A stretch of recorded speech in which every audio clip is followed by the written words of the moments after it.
All right. Well, welcome to our members and our guests, and thank you for joining us this afternoon for Austin Young Chambers webinar, Building Financial Resilience, presented by UFCU. My name is Crystal Palomino, and I serve on the Austin Young Chamber Board of Directors. I also work for UFCU as an internal communications specialist, and we're so excited to host this webinar for you all this afternoon because UFCU and AYC have a long-standing relationship and a strong partnership.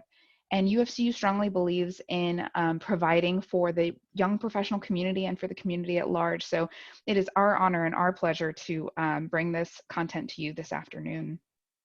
The Austin Young Chamber is dedicated to supporting Austin area young professionals now more than ever, and are adding new webinars all the time, virtual programs and resources available to you. Stay tuned to our website, austinyc.org, and our social channels for the latest information. Before we begin Jamie's presentation, I just want to cover a couple of housekeeping items. This is a live recorded webinar, so a link to watch today's presentation will be made available to you post-event. We will be using the polling feature a couple of times today so that you can engage, so keep an eye out for a pop-up when prompted by Jamie. She'll be looking for your participation and your feedback. We are going to have about a 10 to 15 minute Q&A session at the end of the webinar. So if you do have a question during the presentation, add it to the Q&A tool or the chat at the bottom of your Zoom screen, and I will facilitate that Q&A session with Jamie for the group. And we'll try to answer as many questions as we can until our 1 p.m. mark at the end. So with that, it is now my pleasure to introduce our speaker today. Jamie Chandler has spent the past 10 years building relationships and working with others to improve their financial health. Before that, she conquered her own personal financial challenges, which makes her uniquely qualified to serve her colleagues interested in achieving that next level of financial health. Over the years, Jamie's titles have included financial advisor, licensed personal financial representative, and relationship management specialist. Each of those experiences has helped her hone her listening skills. Jamie always works hard to listen first and then respond with empathy to ensure value and respect are at the forefront of all of her interactions. She's no stranger to service after all. She spent 8 years in the US Army, thank you, Jamie, which gave her a foundation of integrity, trust, and respect that she calls upon in every aspect of life and work. Jamie, thank you for being here. The floor is all yours. Thank you, Crystal. Thanks for that great introduction. I'm going to start my timer here because if I don't, I tend to carry on longer than needed. Okay. So again, Crystal, thank you for that great introduction. Hello, everybody, and I'm so glad you're here joining us today to talk about building financial resilience. As Crystal mentioned, I am with UFCU, and part of my role here at UFCU, I really have two roles. One being as a certified financial counselor, I have an honored opportunity to work one-on-one with our employees here at UFCU and help them through pretty much anything to deal with their personal financial lives, whether that's taking a look at everything, taking a look at something specific like budget or credit, or setting some attainable goals. And through those conversations, I kind of take what I learned from what people are going through, and I use that to help the other part of my role, which is to develop financial wellness programming for all UFC employees to help further that idea that financial health is for everybody. There's no income limit, there's no age limit. We're all going to go through it, in the bad, and so it helps if we have the resources, tools, and the support system to get us through them. So when we're talking about building financial resilience, I think now more than ever, that rings true for all of us. This desire to be positioned to take on something as unprecedented as the COVID-19 situation. And so I think there's something in this presentation for everybody, whether you were fairly financially stable during this period, if you've found yourself at a reduced income or unknown situation financially. I'm hoping that this at least starts building some foundation or churning the gears in your head to figure out what steps or what opportunities you have in front of you to build financial resilience, so that way moving forward you feel stronger positioned for something that could potentially come up again. So for today, we're going to go over very broadly some personal finance opportunities that come with the CARES Act that was passed, and unemployment, student loans, and retirement accounts. I'm not going to get into the qualifications of these opportunities. Again, if you have questions on those, I encourage you to ask professionals in those fields how you individually can qualify. And we're going to go over some financial relief options that may be available to you through your financial institution. But the majority of our time today together, I really want to spend next steps. How do I do some things that maybe I wasn't doing before, as far as setting goals and making behavioral changes, and then just kind of some general financial stress opportunities to overcome. All right, so I'm going to go ahead and ask that first poll be thrown up there. So I just want to see where you guys kind of are as far as your employment, just to kind of get an idea of the group. So if you can launch that poll.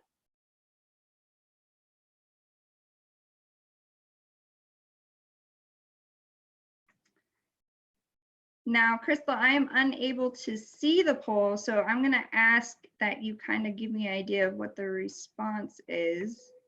Sure, we'll definitely do that.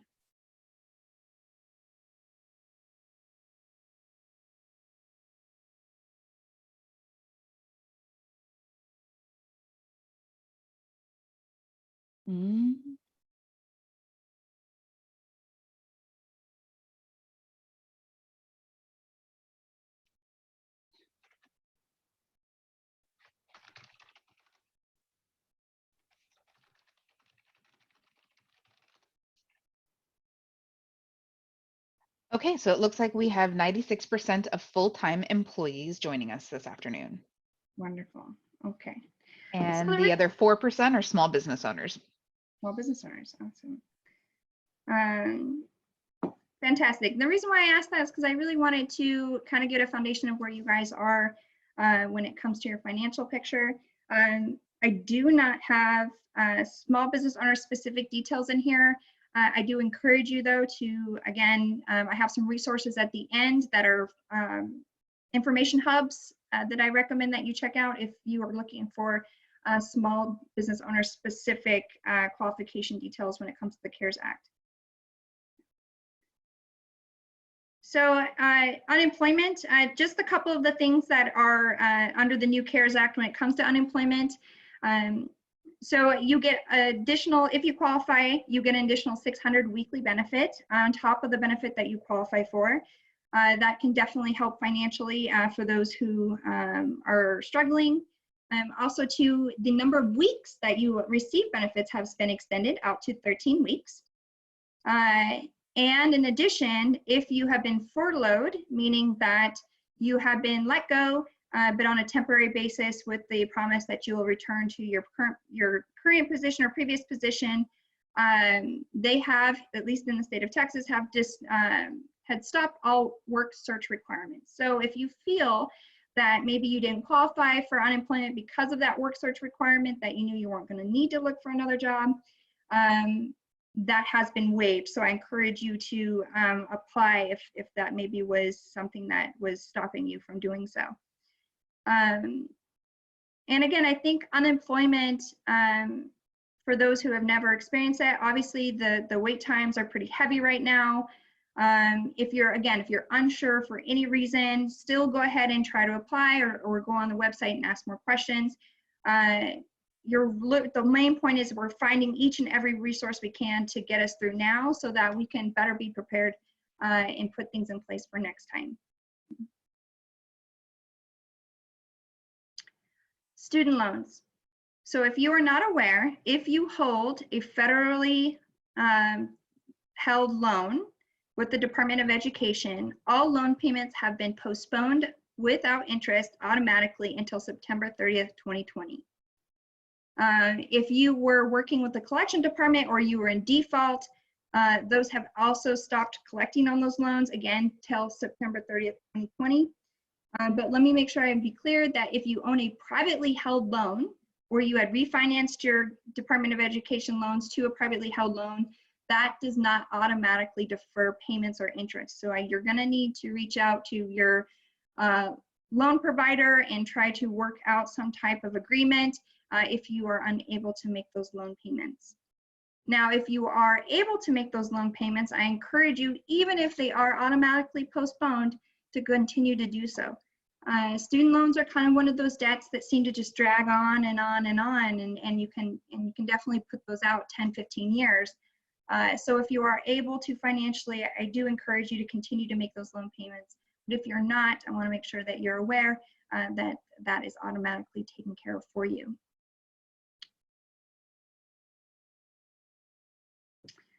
So I'm going to spend a little bit of time here.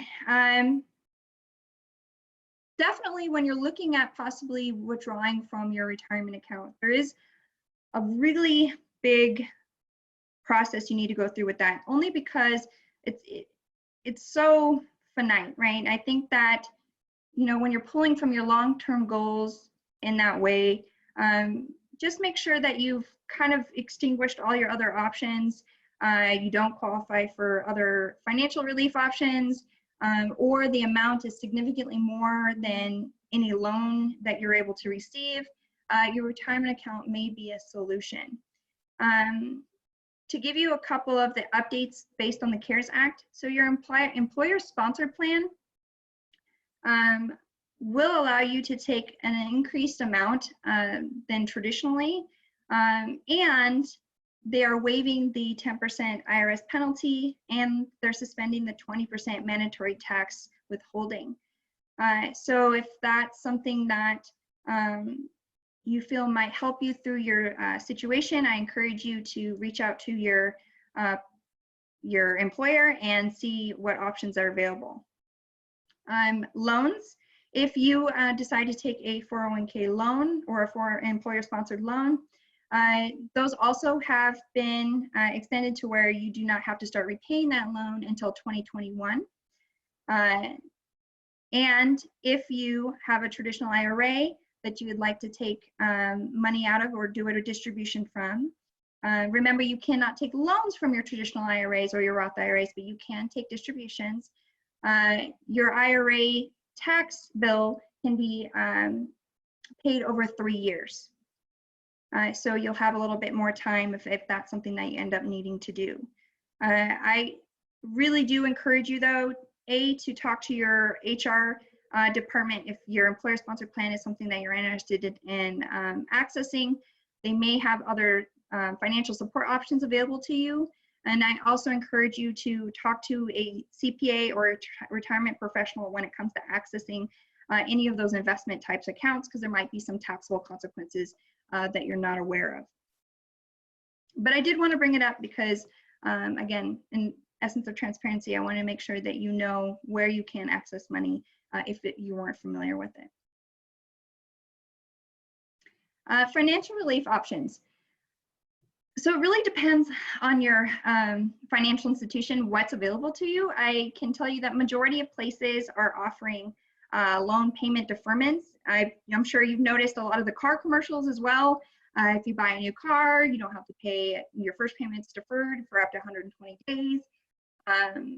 All of that sounds really great, but remember, all you're doing is you're pushing the payment back. It's not getting rid of the payment. So just, again, I wouldn't defer more than you have to if that's something that you've tried doing or you're thinking about doing. If you only need 1 month, do 1 month. You know, don't do 3 just because you can, because the interest is not deferred, it continues to accrue. And ask your financial institution if there's any fees associated with this deferment. Some places have some type of fee associated with the request to defer. Credit limit increases. If maybe you just need a little bit to get you from one paycheck to the next, or maybe get you through a week until your unemployment benefits kick in, you might want to consider a credit limit increase versus a whole new line or deferment. But remember that if you do a credit limit increase, that is a hard pull on your credit because you are requesting more credit. So just keep that in mind if that's concerning to you. You want to make sure you talk to your financial institution first and just ask them what are the consequences or the likelihood of approval if you go that route. Something else to consider, you know, even if you could defer the whole payment, you might want to defer the payment but pay the interest. Again, interest continues to accrue. It doesn't stop. So even though you didn't make a payment for 3 months, you were charged interest for 3 months. So you might want to consider just paying the interest for those 3 if that's something you can financially handle. Emergency relief loans. I know UFCU offers them to members, but I encourage you to check out your financial institution if they have some type of emergency relief loan available to you, whether it's 500 or up to 5,000 is what I've been seeing.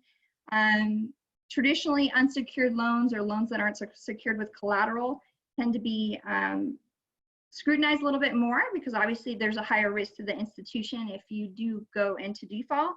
But I have noticed that those have been laxed based on need from people. So I encourage you to just ask. It doesn't hurt to ask if your financial institution is working with their customers or members to offer those types of loans. But again, do not try to borrow more than you need.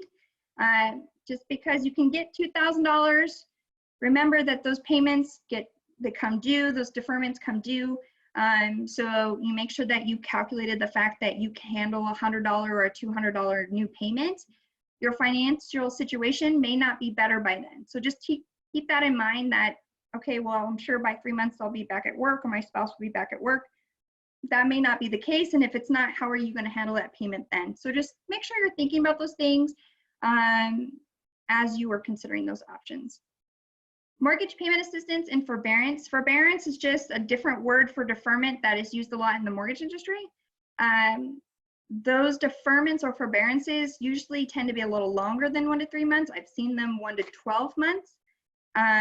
Again, you're going to have to talk to your borrower, wherever your mortgage is held, and see what programs they have available. And again, the interest in those situations continues to accrue. And then suspension or refund of banking fees. A lot of places right now who traditionally aren't laxed in their fees or are giving members or their customers refunds or waiving fees or reducing their fees. So I encourage you, if you end up coming up with a fee due to a negative balance or anything like that, or a late fee due to a late payment, I encourage you to reach back out to your finance institution and ask for a refund or see what else they can offer you. It doesn't hurt to ask. Again, I think everybody, businesses included, are aware that things are a little crazy right now, and I think most places are willing to work with their customers to make everybody a little happier, life a little easier. So that's what I have for kind of the emergency relief type options right now.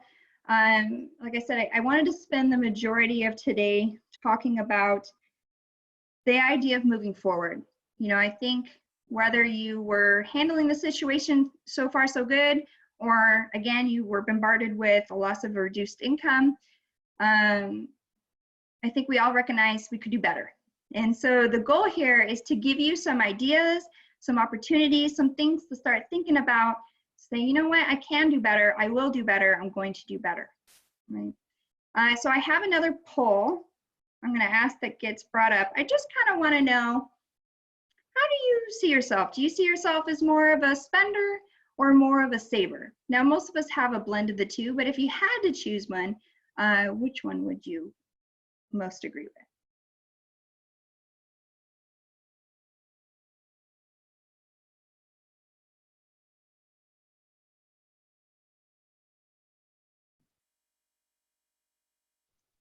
And Jamie, I can provide you with those results here in Absolutely. just a second. Thank you. Yeah. And it looks like it's a pretty even split, but 52% of our folks think that they are more on the saver side, whereas 48% view themselves as spenders. Awesome. Thank you, Crystal. So, and that's where I figured you'd be. I think there's always a good split. That's why it seems to be that anytime I talk to couples, there's usually one saver and one spender. It's very rare that I meet two savers or two spenders. And so, of course, when you have somebody who tends to just lean more of a spending or lean more of a saving.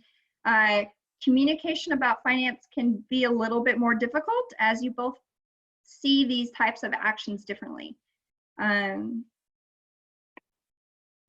But I do want to point out that when you're thinking of in my saver or spender, there is that idea of that self-fulfilling prophecy, right? If I assume that I can't save, right? If oh, saving's just so hard, just can't do it, then that, that's going to cause this idea that, well, I'm just not going to do it. It's just too hard. I wouldn't be able to keep it in there even if I wanted to. But the same is interesting for savers, because when I have conversations, it's not about that I can't save, because clearly you enjoy saving, you get you feel good when you save, but somebody who tends to lean more of a saver has a hard time spending the money, even if they have the savings in there to spend the money. That's what they have it for. It's a very internal struggle to do so, and a lot of that has to do with over time, when you see that balance grow and grow and grow, it becomes part of your self-worth, not your net worth, your self-worth, right? Your reflection of who you are and your success. And when you see that number go down, whether it's because you actually needed to use it, it does something where, you feel a lot of guilt and anxiety about it. And so there's issues on both sides. And so it's important that when you are talking to your partner or somebody who tends to lean the other way than you, recognizing that for them, you pulling money out of savings might really cause them anxiety, just the same as, you overspending and feeling that same anxiety.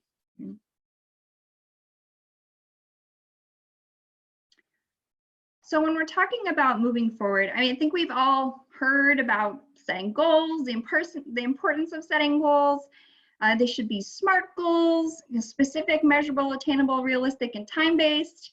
But I also like to put goals in place when it comes to how you should organize your finances. I think it's important to recognize what money is for short-term goals, what money is for your midterm goals, and what money is for your long-term goals. When you don't separate that, then it kind of gets all mixed up, and you don't know if you have the amount of money that you're looking for that short-term goal, if it's all mixed up with everything else.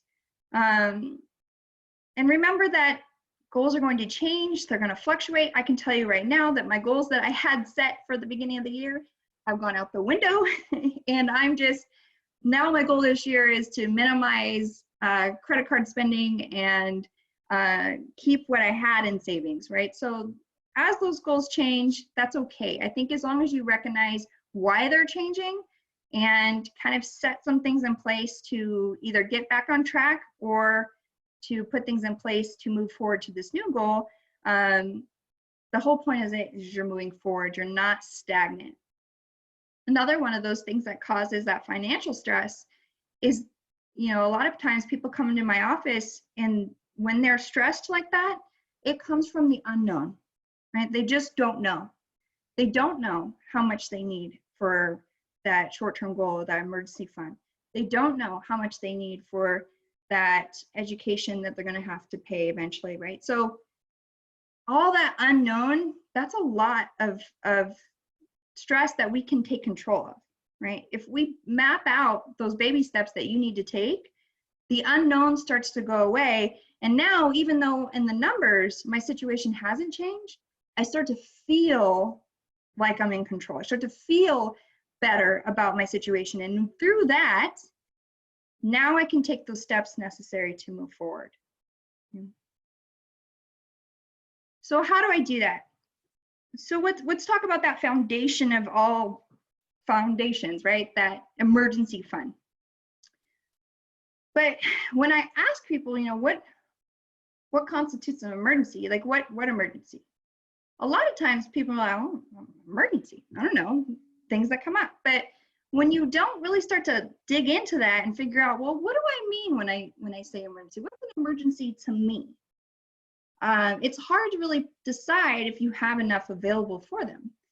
So I kind of like to break out emergencies in two buckets, one being small emergencies. So small emergencies are, for example, if we're about to get some nasty storms tonight. If you happen to get hail damage on your car, you're going to have a deductible. That's $500 for most people. That same hail at the same time could damage your roof. That's a $1,000 to 2.5% of your home value deductible for some people. So do you have enough in your emergency bucket for those two instances? Because they could potentially happen at the same time. Car and home repair. So the average car repair in the United States is $400. The average home repair is $200. And then 20% deductible on copays for medical and dental. I know when my husband got his crown last year, even with dental insurance, we still paid $780. So having money for that, that's definitely a small emergency, right? Here in Austin, I think anybody who owns a home is very familiar with having an escrow shortage every year as your taxes increase. Again, that can be anywhere between $500 to $1,000. That could be considered an unplanned or unexpected. So when you add those up, if you added up just the averages of those, that's $3,500 for small emergencies. Now, when you're thinking of your large emergencies, that's that big 3 to 6 months, right? That's that reduction or loss of income, that 3 to 6 months of income that the experts recommend you have. But for most people, the majority of people, most people won't ever get to that 3 to 6 months. And the reason for that is, and there's nothing wrong with it, things are going to come up. Vacations are going to happen. Babies are going to be born. Weddings, divorces, big home repairs, new homes, all that stuff. All those things are going to continue to happen every part of the year, every year. And so for most people, those start to take precedence over that large emergency bucket. And in some ways, that's okay. You know, I'm somebody who believes in, there's an ideal way. Sure, everyone should have 3 to 6 months, 100%. And if you can, I recommend you do it. But if you find that you are disappointing yourself because you can't seem to get there, but you're saving appropriately for those upcoming expenses and you have enough to cover your small emergencies, then I'd say you're doing pretty good. And there's nothing wrong with that, right? So I always say, don't make it harder on yourself than it needs to be. And I think it's okay to be just okay and not fantastic, right? A fantastic should always be the goal, but okay is okay too. I want to go back really quick and talk about the title, Saving with Purpose. So when I'm talking to clients about saving, one of the biggest things too is they have these goals, right? They know exactly what they want. They know what they want to save for. They have the values that drives these goals. But when you look at their account, there's no way to see that, right? That their transactional self is not the same as their goal self or their future self. And so it's important that when we're building this foundation of saving, that we give every dollar purpose, right? So when I name my savings accounts, I want to name them for what they are. I want to see that, yes, I'm putting money in the emergency bucket, or yes, I'm putting money in the upcoming expenses bucket, right? So that way, for you savers as well, when it comes time to spending the money, I give myself permission to do so because it's coming from that bucket and that's what it's for. Same thing with spenders. If you find it's challenging to save, tell yourself why you're saving. If I'm saving for a vacation fund and I have to pull from vacation fund to go out to dinner, I'm going to feel a little bit sad about that. And that's what we want. We want the recognition that you chose to make a decision that wasn't in line with your values or your future self. So how do I do that? So to pay yourself first, I know we've all heard it a million times, but if we're all hearing it a million times and it's been around for ages, there's gotta be something to it, right? I look at it this way. So several years ago, we'll say 10 or 15 years, there was an economic popular thing about the latte effect. right? Where if you went to Starbucks every single day of the week, that was $5. You know, if you stopped doing that and you saved that $5 in an interest-bearing account over 30 years, you'd be a millionaire. But the reality is that if I chose not to go to Starbucks that day, I'm not taking that $5 and bumping it into my savings automatically. I'm probably just spending that $5 somewhere else. And in which case I never actually saved anything. So now, as we started to learn from those things, we recognize that when I save for myself first, right? When I put my future self ahead of my transactional self, now to make change just by default. So what I mean by that is, if I have $50 going into my savings account every week or every month, that's $50 less than I have to spend on those Starbucks lattes. So theoretically, I'll spend less, right? So if I'm prioritizing myself, everything else will fall into place. So I don't have to stress about that $5. Who cares, right? Setting up that automatic, though, again, it's being intentional without being intentional. And when I say start small, I mean really, really, really small. So if you are somebody who's never been able to save, or you have a challenge saving, or if you put $200 every month into your savings account and end up pulling out 150 of it every single month, then I need you to start really small, like $5, $10, $15, $25 a month for just 1 month. And if you're like, that's nothing, what's the point? The point is, I'm building a positive association with the behavior.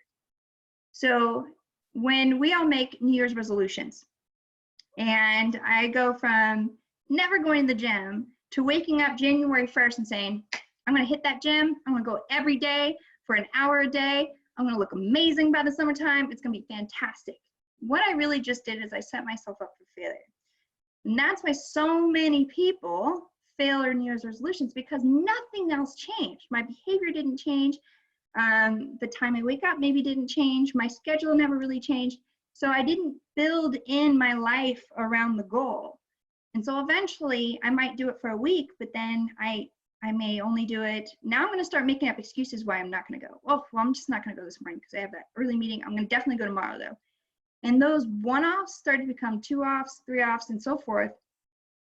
Same thing with your saving. If you have this ambitious goal of $200 a month and you've never saved before, you're setting yourself up to fail yourself. And eventually, no one likes to continue to feel that, and they'll just stop doing it. So if you start with 25, sure, it's nothing, you're right. But after that month of doing it and not pulling from it, now I'm building a positive association. I'm like, okay, 25 is easy. I know it was easy. I'm going to do 50, or I'm going to do 30, whatever that next step is for you. And if it takes you 6 months to get to $200, more than likely, you're more likely to leave that $200 in there than if you would have just started with 2 in the first place. So I encourage you to start small.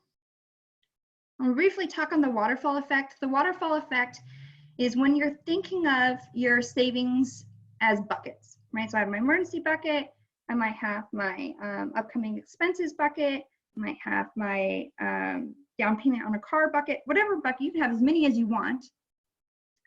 There are several ways that you can prioritize them. You can prioritize them by time, right? So if I know that I'm going to be taking a big trip in December and I need $3,000 to do it, then that's kind of higher in my priority because I have only 6 months to save for it. So maybe that's the bucket I start with, and I start adding in my automatic transfers into there. The money overflows, and now I the next bucket, and so forth. Or you can prioritize based on priority. So if emergency fund or having a small emergency fund is your priority, start there. Even though you might have that trip in December, clearly your priority is the small emergencies. So your trip bucket may be lower on the totem. Again, the waterfall, you fill it to whatever full is for you, and then it drips down to the next one. And again, how to diversify your savings bases on time. Right? If I have money that I know I'm not going to need for 3 years, because I'm not buying that new car for 3 years, look at other savings products that offer you the principal guarantee and everything, but earns more than the 0.2 or whatever savings accounts are offering now. So just make sure that it's okay to diversify within your savings account.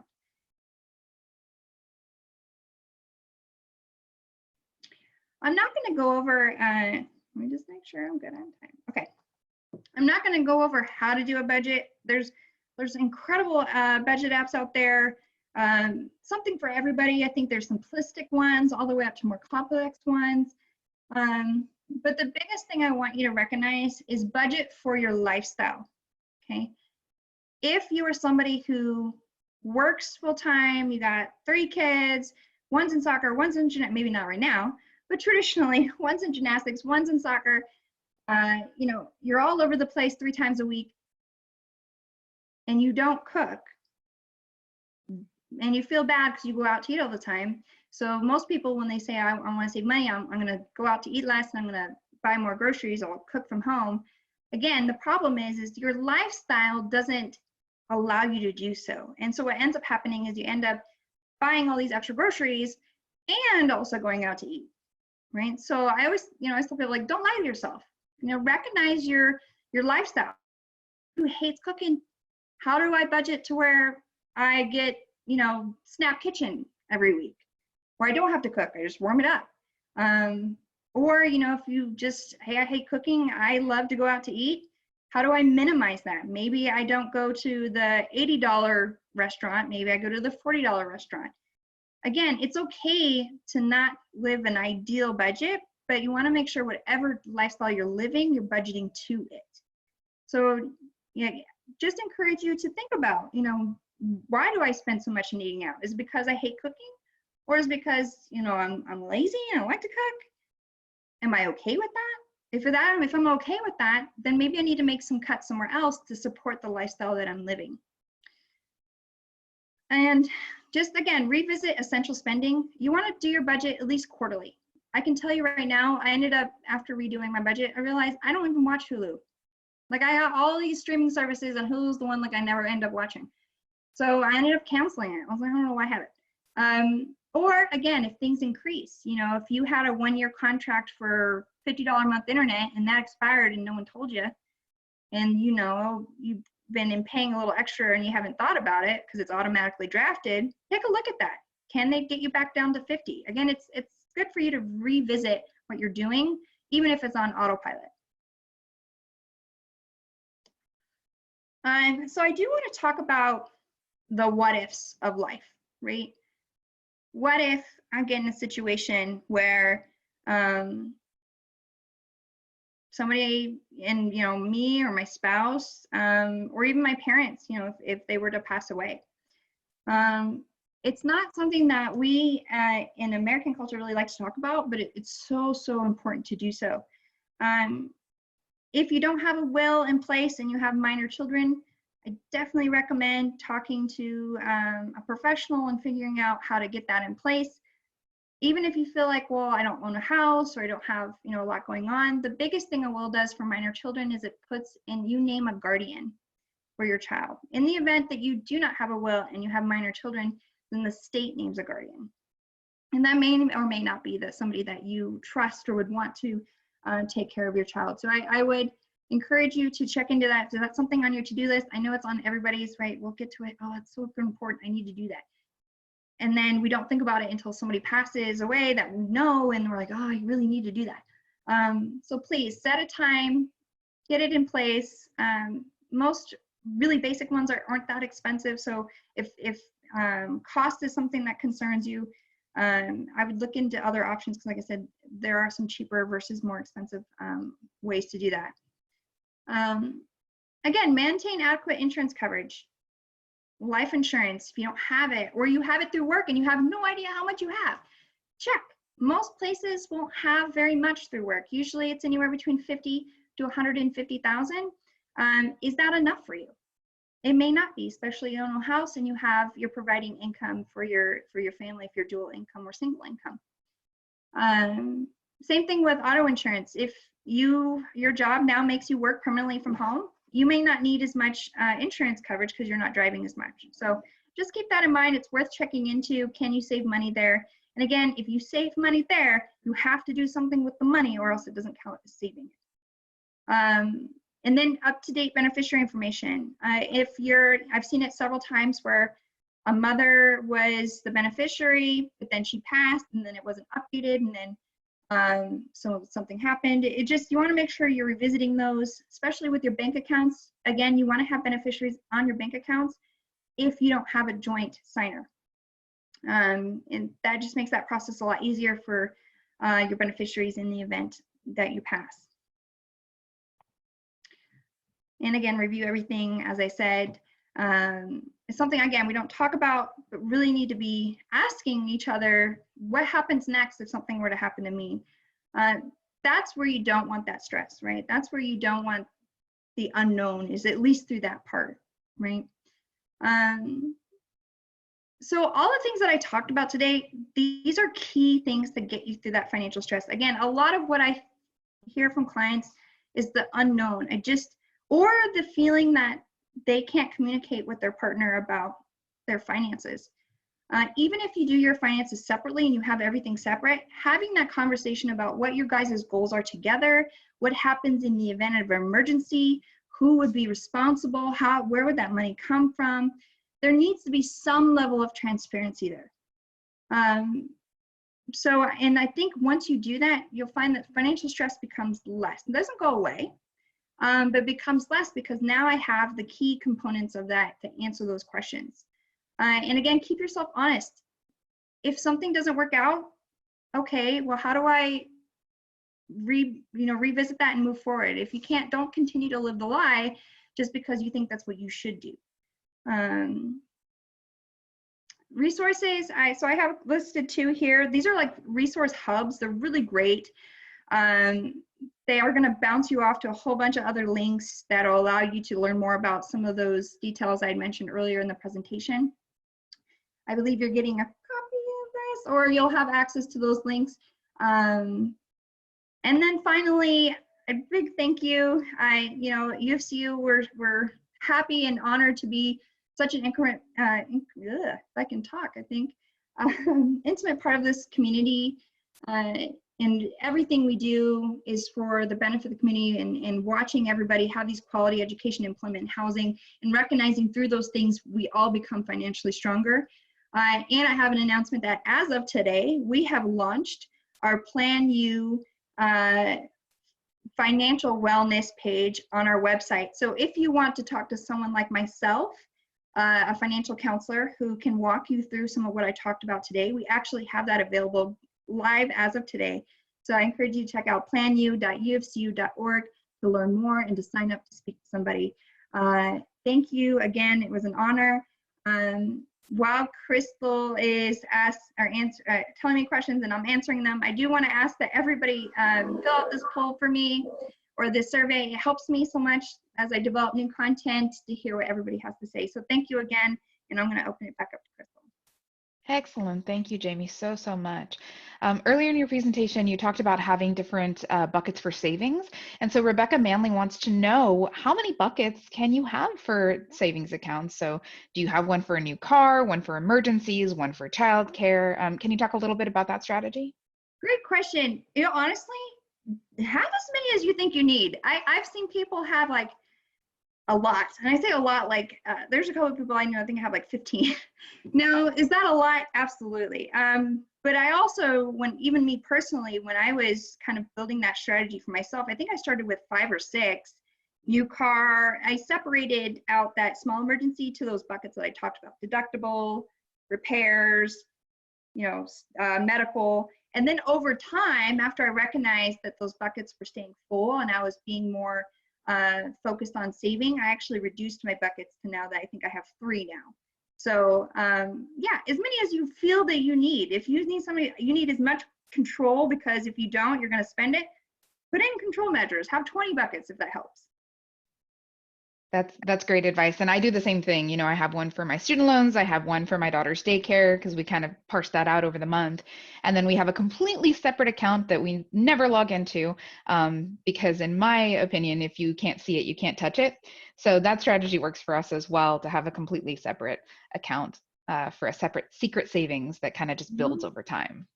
So, thanks, Jamie. Our friends at Austin Technology Council want to know what your thoughts are on savings gamification apps like Capital. They started using it, but started worrying about it, not sure why, and then they stopped using it. So what are your thoughts on those gamification apps, Jamie? So if I understand the question right, I think it's those ones where they kind of roll up money or they track your transactions and they estimate how much you could actually be putting away each week. I'm hoping if that's the answer, if that's the question.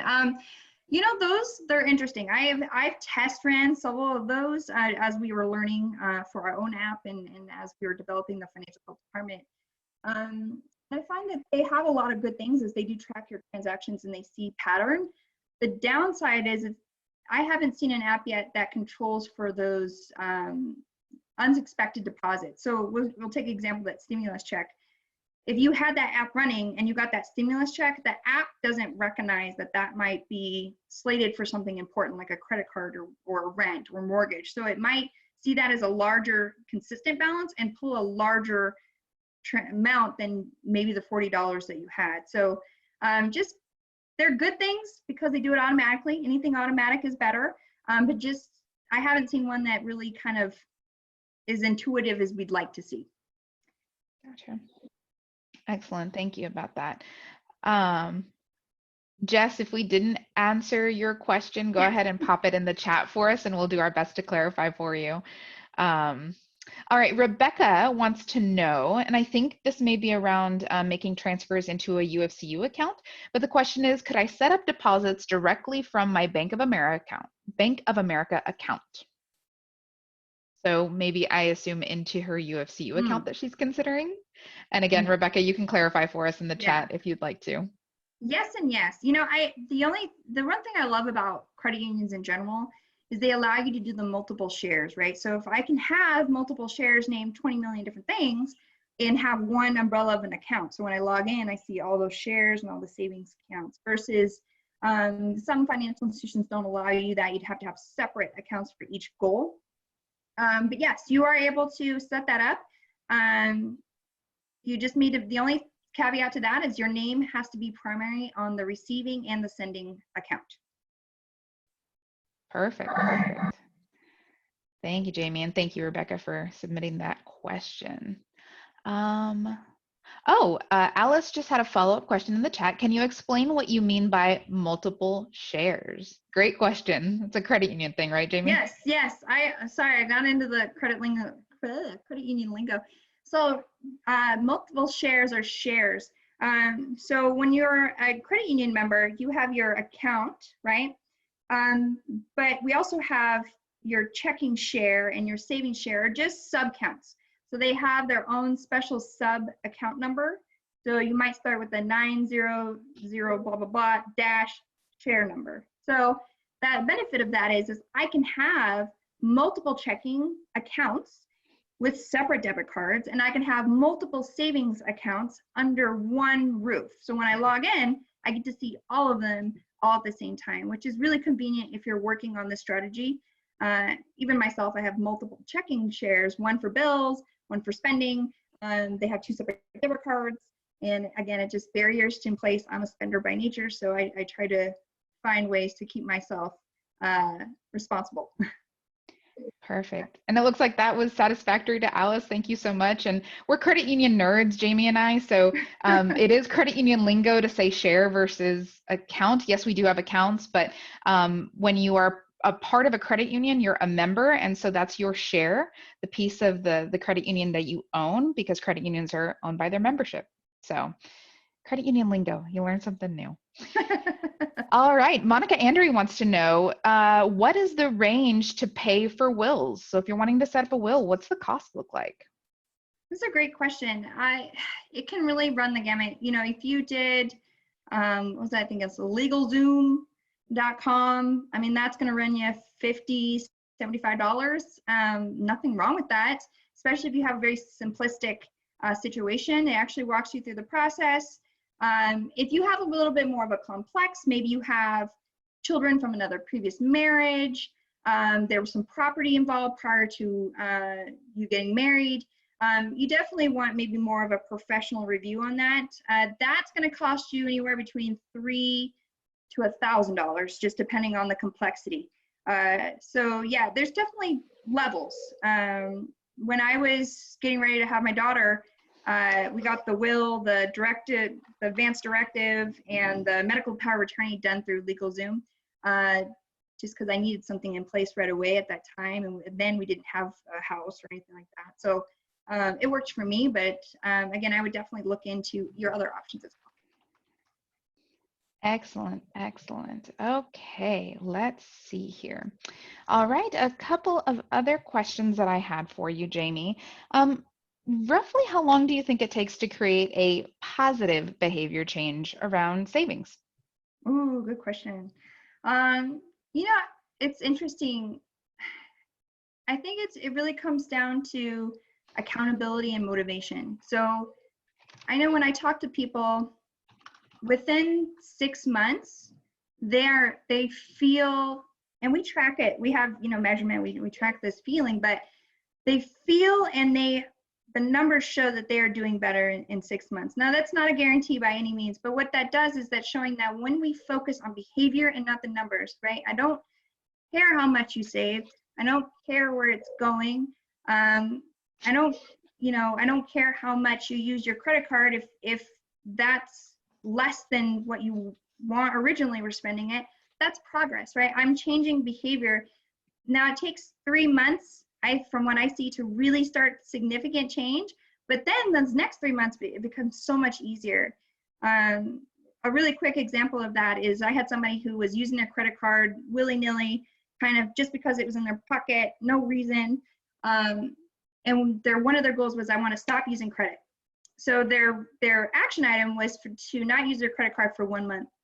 And when they came back, they were so disappointed. They're like, oh, I used my credit card twice. I used it at Walmart for $57, and I used it for Costco for $100 on, the 27th. And I was like, are you kidding? That's fantastic. I was like, you went from not having any clue. You couldn't tell me what transactions you did and how much you did it. You had no understanding of the behavior.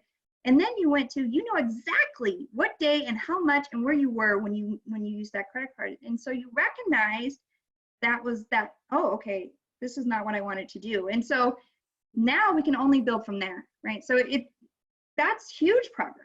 And so I think people have an assumption that they're going to go from 0 to 100, and that's not reality. So any step is a forward step. That's awesome. Yeah, absolutely. Giving yourself the grace and the flexibility to learn, right? And learn over time. Everything takes a little bit of time to learn and master, right? I loved the philosophy that you mentioned on budgeting. Again, talking about giving yourself that flexibility, especially to address your needs in life right now, right? Things are changing and the things that we need are changing. So do you have some strategies for holding yourself accountable, or maybe fun ways for rewarding yourself when you meet those goals? Yeah, I think the biggest thing is people say, well, I don't have time to budget. And I can tell you, working from home doesn't make it give you more time. It doesn't feel like I have more time. So I did recommend being intentional, even if you have to put time on your calendar to do it. Me and my husband, we do it now once a quarter, but once a month is a good place to start. But our daughter wakes up about 7 in the morning. So on the weekends, that first Sunday of every month, we get up around 5, we have some coffee, and we just do the budget together at the kitchen table. It's a way for us to check in with one another, and it's quiet time. Before the COVID, we would do it over a date night. So that way we'd have several hours to just walk ourselves through that conversation, because you're going to have discussions. Heated discussions are okay too. You're going to be passionate about it. You're not going to see eye to eye at first. So it's important to give yourself some leeway that savings and finances are hard to talk about, because if it wasn't emotionally driven, we'd all be a lot richer. So it's important to just to get separate specific time dedicated to that, and have a coffee, have a tea, have some wine, whatever your drink of choices, but remember that it's going to take a couple of hours, especially if you've never done it before, to really evaluate where you are. So give yourself plenty of time to do so. Jamie, those are some really great suggestions. I never thought about working on our budget over a date night, making it a date night out of it, or a date breakfast, the way that you and your husband do it over a cup of coffee. I really like that idea. Again, we're running up on our time. So Jamie, I just want to say thank you again for taking the time to share your information with our members and our guests today. To our members and our guests that joined us this afternoon, thank you so much for hopping on and spending your lunch hour with us. Please remember to keep an eye out on the Austin Young Chamber website and our social channels for more information on upcoming webinars and virtual events. We look forward to the next time we get to see you and that you can join us. And in the meantime, stay healthy and safe. Thank you. Bye. Thank you.